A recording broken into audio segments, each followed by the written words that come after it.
Oltre 100 gli interventi effettuati dalle squadre del Comando Provinciale dei Vigili del Fuoco di Treviso a seguito dell'ondata di maltempo che ha interessato tutta la parte nord della provincia.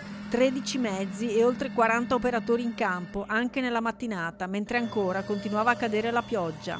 A Treviso ancora forte pioggia ma pochi danni, cancellato solo il concerto di Pupo a Suoni di Marca. E il sindaco di Conegliano, Fabio Chies, è pronto a chiedere lo stato di calamità. Ma assolutamente sì, stiamo verificando con i nostri uffici l'entità dei danni. Tra l'altro ringrazio Vigili del Fuoco, Protezione Civile e volontari perché in mezza giornata avevano ripulito le strade della nostra città. È stato 20 minuti di assoluta follia, c'era un vento incredibile, sono sradicati alberi a cui avevamo già fatto l'esame fitologico, per cui è stato un evento assolutamente al di sopra della normalità. Il problema è che iniziano a succedere sempre di più, per cui adesso verificheremo ancora le situazioni perché non possiamo permetterci che ci siano momenti di difficoltà. Tra l'altro va anche la mia solidarietà a tutti i comuni intorno.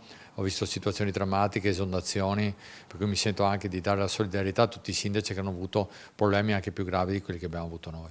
Alberi sradicati un po' ovunque a Conegliano e in via del lavoro un intervento su una lamiera e una grondaia pericolante ha rimesso in sicurezza un'abitazione, ma il lavoro da fare resta molto. Abbiamo visto anche che opere importanti come i bacini di eliminazione di Parea hanno evitato che finissero sott'acqua le case, però questo non ci basta, dobbiamo assolutamente fare in modo che anche le alberature siano in sicurezza. Alberi che a Conegliano sono tutti monitorati, ma pur essendo sani non sono in grado di resistere ad ondate violente come quella appena passata. Parlavamo con gli agronomi, una cosa è lo screening normale che viene fatto, che dimostra che la pianta è sana, che la pianta può resistere a eventi normali, però eventi di questo tipo qua purtroppo non possono resistere e arrivano improvvisamente, che non permette neanche ai cittadini tante volte di mettersi in sicurezza, per cui stiamo anche rivedendo il piano di protezione civile, perché le cose è meglio prevenire che curarle. Fenomeni sempre più frequenti, quelli a cui stiamo assistendo e con i quali si dovrà fare i conti. Ci sono questi flussi di aria fredda che si muovono un po' a macchia di leopardo, quindi arrivano dall'alto